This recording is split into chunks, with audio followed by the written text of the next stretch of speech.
Imagine a quiet, close-knit community where everyone seems to know each other, and crime is a rare occurrence. Sarah Starr, a teacher, a caring mother, and a dedicated member of her local church, was always smiling, always attentive to those around her. But one morning, she simply vanished, and just a few hours later, she was found lifeless in her own driveway. 2 shots from a shotgun ended her life in an instant. But here's the strange part. The main suspect was her ex-husband, Jason. Witnesses claimed he had threatened her, but he insisted on his innocence, even presenting a rock-solid alibi. So what's really going on here? Could someone else have been involved in this tragic twist of fate? Why did the authorities continue to suspect him despite the lack of direct evidence? Today, we'll dive into a complex investigation that spanned several years. You'll discover the secrets hidden behind the facade of this seemingly perfect town and learn just how far desperation and a thirst for revenge can push someone. Are you ready to uncover the truth about what really happened to Sarah Starr? It all started on November 27, 2017. On a sunny morning around 9 a.m., the emergency services of Coffee County, Alabama, received a distressing call. The man on the line spoke calmly, but his words left no doubt. He reported that his acquaintance, Sarah Starr, had likely taken her own life. Officers immediately rushed to the scene, a small house owned by the local church. This house, originally built to house the pastor, had been rented out for years only to church members. Sarah Starr, a woman with a complicated past, had been living there under special terms provided by the church. The home had become her refuge after enduring a 2-year-long divorce process, leaving her alone with her 4 children. She was 38 years old, trying to start fresh, far from the painful memories and conflicts of her past. Sarah was born in the small town of Colby, Kansas, in 1979. People always saw her as talented and caring, especially when it came to children. She chose to become a teacher, graduating from college and starting her career at a local school. Teaching literature and writing, she easily connected with her students, and many described her as a positive and attentive educator. Her marriage to Jason began back in 2001. At that time, she was 22 and had just earned her bachelor's degree in education. Jason was 6 years older and had recently returned from the military. Their relationship seemed harmonious. Both dreamed of building a family and appeared to be happy. But as is often the case, trouble was brewing behind the scenes. At first, their marriage seemed peaceful. The couple settled in Colby, where they welcomed a set of twins, followed by another set 5 years later. However, Jason struggled with the responsibilities of fatherhood. He became increasingly irritable, snapping at Sarah over the noise of the kids, the constant mess, and lack of sleep. With each passing year, his frustrations grew more pronounced, and he didn't hesitate to belittle her, even in front of others. Sarah tried to keep the peace, finding solace in her faith. She became a devoted member of the local Baptist church, which gradually became her second home. With her gentle nature and outgoing personality, she quickly made new friends. Sarah took up gardening and photography, immersing herself in hobbies to distract from the turmoil at home. In 2016, when her life seemed to be on steadier ground, Sarah started working as a 4th-grade teacher. She continued to be seen as a caring and friendly person, but behind that warm exterior lay hidden struggles. Jason, growing increasingly resentful of his role as a father of 4, became more aggressive, and the tension in their marriage escalated. After numerous attempts to save their relationship, Sarah finally decided to file for divorce. She moved out, leaving the house to Jason, and found refuge in a home offered by the church. Relocating to Alabama appeared to be her opportunity for a fresh start. However, the divorce process dragged on and her financial situation worsened. According to Jason, Sarah began spending recklessly, which only added to her troubles. The move was supposed to mark the beginning of a new chapter for her, but it didn't go as smoothly as she had hoped. On the day she left Jason's house, Sarah invited 2 close friends, Dana and Lawrence, to help her with the move. They recalled how she was frantic, running around, forgetting things, and repeatedly going back and forth. Sarah's behavior seemed unstable, and Dana and Lawrence sensed she was afraid of something. Her main concern was that Jason might show up and cause trouble, and her fears weren't unfounded. Now a single mother, Sarah felt her life becoming increasingly difficult. Despite the support of her church, the loneliness and financial burdens weighed heavily on her. When Sarah and her children finally arrived at the new house provided by the church, Jason did indeed show up. He approached the front door, but Lawrence stood his ground, blocking him from entering. Sensing that confrontation wouldn't work in his favor, Jason eventually left. However, according to Lawrence, Sarah's reaction was as if she had seen a ghost. She was shaking and crying. She insisted that Jason had threatened her, and now her worst fears had come true. 2 years after that incident, the divorce process finally concluded. The court ruled that the children would be under shared custody between both parents. Jason was ordered to pay child and spousal support to Sarah, which significantly impacted his financial situation. He had to give up more than half of his income. Sarah continued living in the church-provided home, while Jason moved to another house nearby, where he stayed with his mother. The morning of November 27, 2017, started like any other, except for one crucial difference. Sarah didn't show up for work. Her colleagues, who knew her as an extremely punctual and responsible person, were immediately concerned. Sarah wasn't answering calls or reading messages, and her absence seemed completely out of character. One of her colleagues, worried, drove over to Sarah's house to check if everything was okay. When her colleague arrived, she found Sarah's lifeless body on the driveway. Several gunshot wounds, blood, all pointed to a violent act.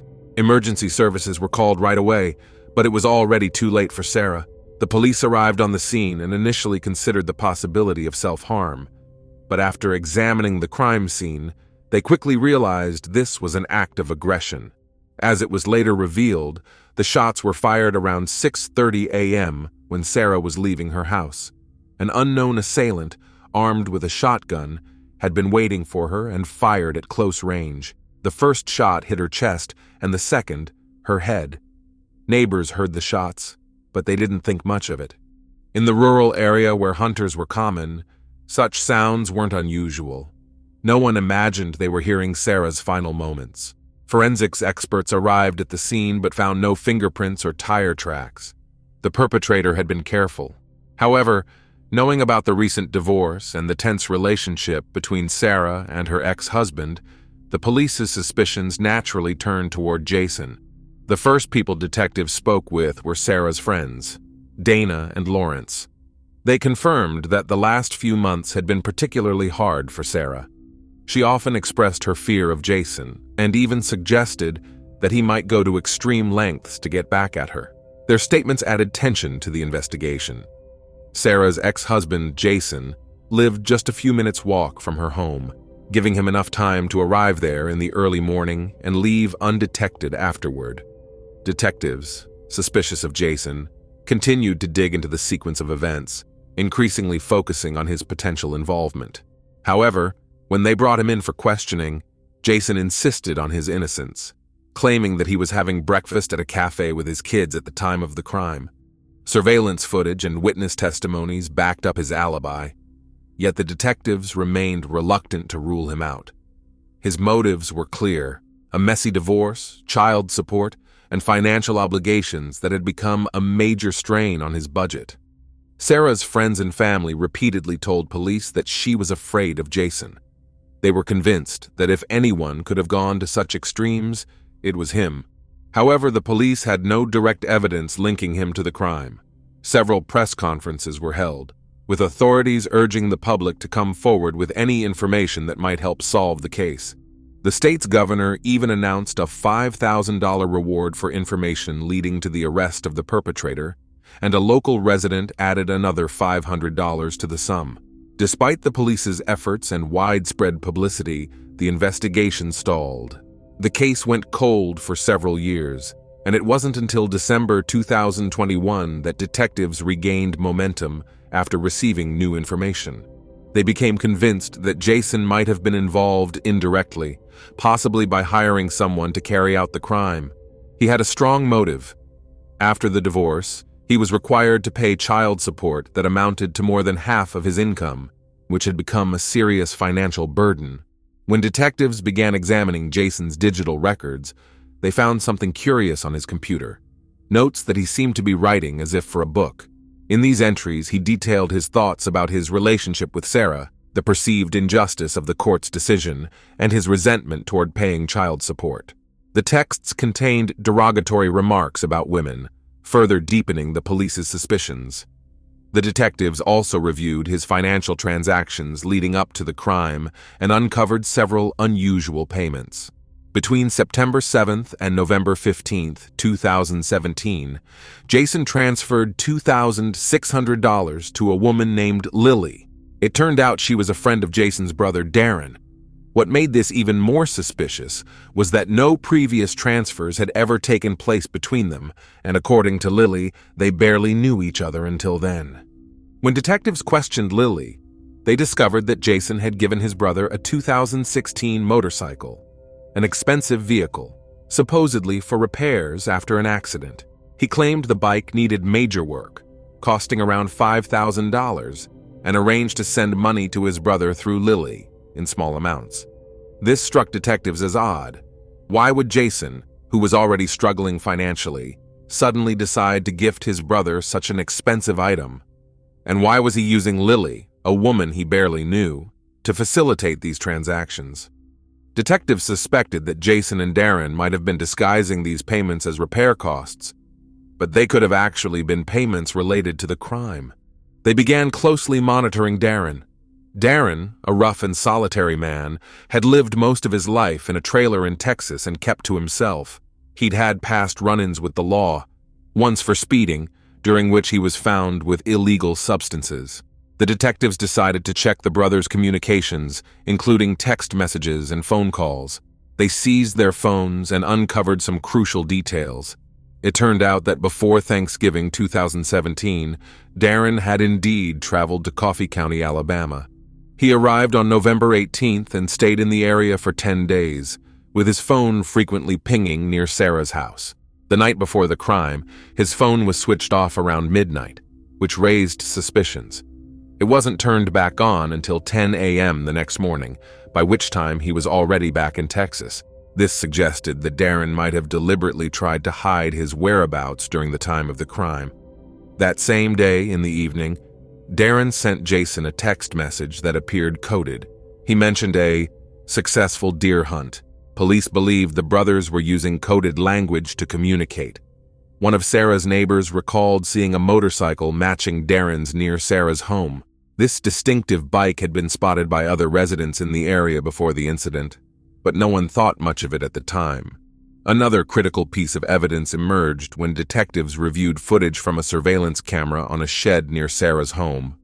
The camera captured a motorcycle, matching Darren's bike's description, leaving the area just minutes after the gunshots were heard. December 2021 became a turning point in the investigation.